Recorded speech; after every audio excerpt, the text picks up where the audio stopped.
better than formal, informal education. I was doing workshops all the time. I was teaching, I was conducting drama, directing lahat.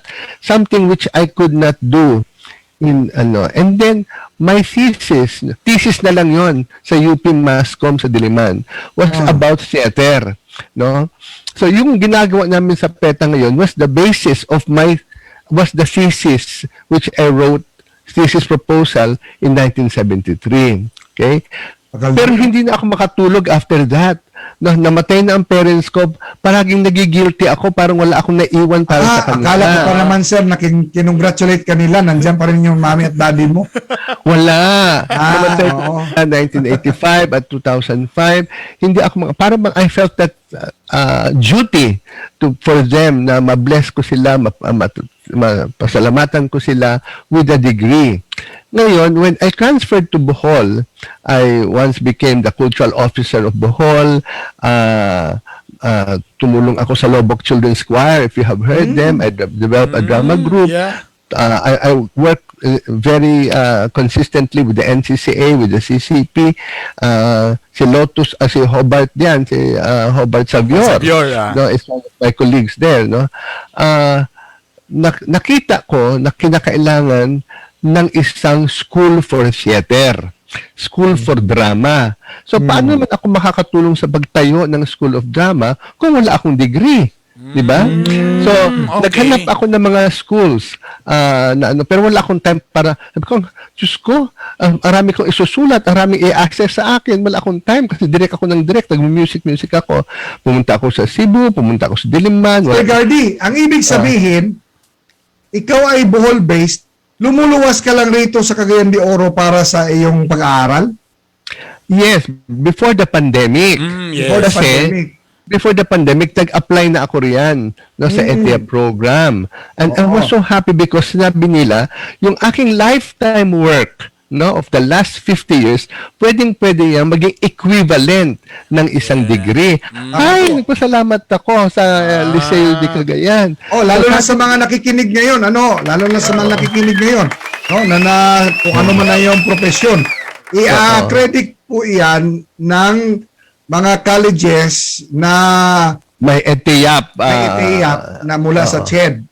Yes, this is a CHED program. Hindi tulad nung 3 months lang kinuha ang political science. Nakilala ko, kasi nandiyan nagtuturo sa Liceo, yung isang napakagaling na violinist, na isang Italiano, si Tullio Vidmar, very good friend ko. Then they told me, come here, you can finish it here because this is a good university that has a beautiful arts program. Okay? So, nag-enroll ako. At saka, it's only 1 year, pero very talagang stringent. I have to go through a different process of assessment. Pumunta pa sila sa Bohol, sila Sir Henry Abellanosa, para tingnan ko anong trabaho ko. Tapos nag-defend pa ako sa isang panel diyan ng buhay ko, tapos sumulat pa ako at ang raming mga proseso, pero I enjoyed every minute of it because I was reliving my past, Yes. And I was doing it so that the theater community can become professionals because of a degree. Kaya Agardy, how long did you take finish the course? Kung walang pandemic yon, kung nakapag-graduate na ako last year. 1 year yon. 1 year of writing a lot, answering about 14 matrices. Kasi I have to certify lahat ng mga nagturo sa akin, lahat ng ginawa. 1 year, sir, 1 year yung performing arts? 1 year. Kung nagkita tayo nung time na yon, siguro makapag-suggest ako sa'yo na political science na lang kasi 3 months lang. Iba yun. Lahit. Ito, Sir Gardy. Maraming nanonood sa atin. Alam mo, ang demographics ng gahit ni Bay is 18 years old to 55 years old. Wow. Kay Bay sa atin. Okay. Ano po yung magiging mensahe nyo para sa kanila na imagine you are 70 years old and yet you don't stop exploring. You don't stop expanding yourself. Totoo po yun. So, do you want me to tell something to them? Ganun ba Opo. yun? Sige po. Opo. Okay. Tapos, Alright. sa edad mo naman yan eh, pwede mo na pagalitan. Pagalit. Lolo na po ako. Okay. All right. Sa mga kabataan po, no? Never lose your passion, no? Never lose that dream of achieving something for yourselves, for your community, whether it's in political sciences or sa medicine, sa ganito. Napaka-importante po sa kabataan magkaroon ng isang napakagandang aspiration to become more of themselves, to find their niche, their role in this world. Especially ngayong napakarami mga problema natin. You have to be what you were destined to be, a beautiful, fully developed person in the service of the community. Yung palagi po ang nag-drive sa akin, ever since nakita ko ang drama, ang arts, to be such a source of strength. No? Kasi ang tingin sa drama ngayon sa mga arts, di ba, pang miss, di ba, Mr. Ganun lang. Mga piyesta, hindi. It can be a beautiful source of livelihood, a beautiful profession, kung talagang ma-professionalize natin. So, And that profession also, Sir Gardy, is somewhat like a metaphor of life. Ano? yes. To, tama ka. Napakaganda naman ng sinabi mo, sir. Metaphor talaga ang theater, Diba? ang arts, no? Kasi each person po, ikaw, kayo, mga farmer, mga workers, nandoon po ang angking talino na dapat lang i-unleash, i-blow, i-expand to the world, no? Ngayon, maski umabot ka ng 50, 60, 70 years old, hindi dapat mawala yung passion na yan. So, Hindi ba kasi naging kung intimidated sa inyo, sir? Hindi ba naging intimidated sa inyo yung mga professor mo na, my God, dapat si Sir Gardy. Hindi. Oo nga, tama, no? Natuwa sila. Sino mga naging teacher ko or mga nag-evaluate sa akin po? Sila, Professor Steve Fernandez diyan. No? Sila Sir Hobart Sabior, may dalawang galing pa sa University ng Liceo. So I'd like to request all of those who have that kind of experience, never lose hope. There's always this FTA program diyan sa Liceo, nandiyan ang ganyang, I'd like to say hello to Sir Henry Abellanosa at Sir Oliver Plaza. No, marami pong salamat. Ang lahat kami nag-intay sa kanyang virtual kasi hodang virtual. Nandoon kami. Para talagang angkinin this harvest of work that we did. May tanong si Bernice Gardy kasi lagi karoon na estudyante. Ano yun, Bern? May, Ano? sir, nakita ko si sir, poging-pogi mo, sir, no? Ay, talaga? Sir, may mga kaklase ka bang mga, din dyan? May mga chicks ba dyan, sir? Sir? Kaklase. Hindi diyan kami muna. nagklase. Wala ba ganun? No? Walang ganun. Oo, kasi talagang wala bang isa-isang classmate evaluation. mo, Sir Gardy? Yung classmate mo, Meron. sir. Meron Sir ako Gardy isang na classmate text. na babae. Yan.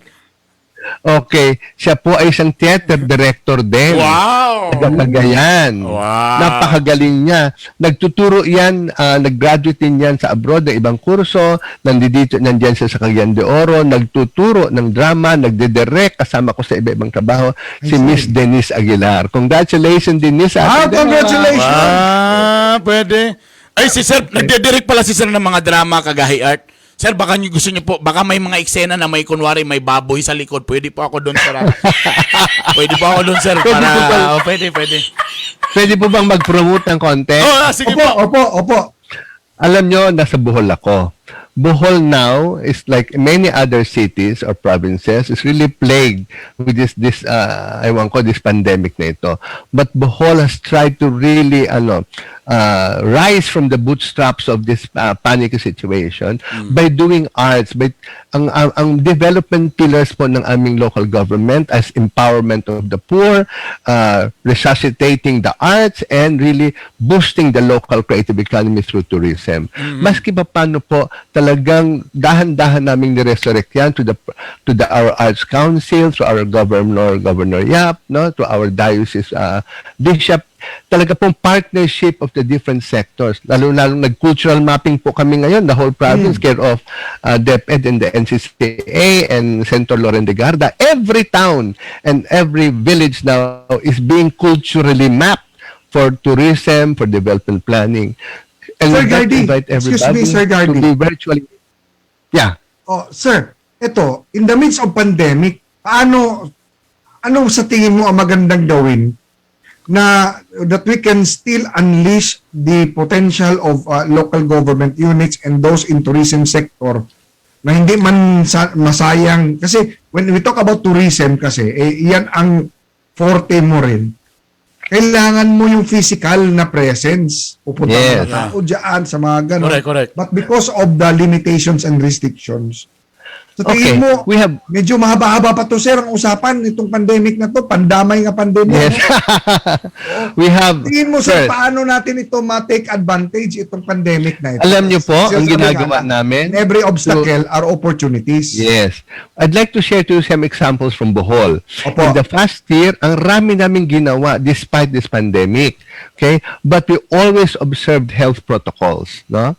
So, una, nag-open kami ng tourism through the FITEX exchange program with DOT and the Tourism Board of the Philippines. Anong ginawa? Vertical po na tourism attractions. Meaning, nandun sila sa hotel, iilan lang sila, nakatingin sila sa mga nangyayari sa baba. So they were watching and then watching the show, no? Everybody was in mask, no? Mga 50, 60 people lang nandoon sa mga veranda ng mga hotel. And then they were moved to different parts of the province in smaller groups, no? Nakikita pa rin beaches, nakikita nilang ang iba-ibang churches, pero smaller groups, by social distancing, no? Kasi talaga napakalaki na importante ng tourism. So we really have to do slow tourism in bubbles, no? Isa 'yon. I see. Pangalawa,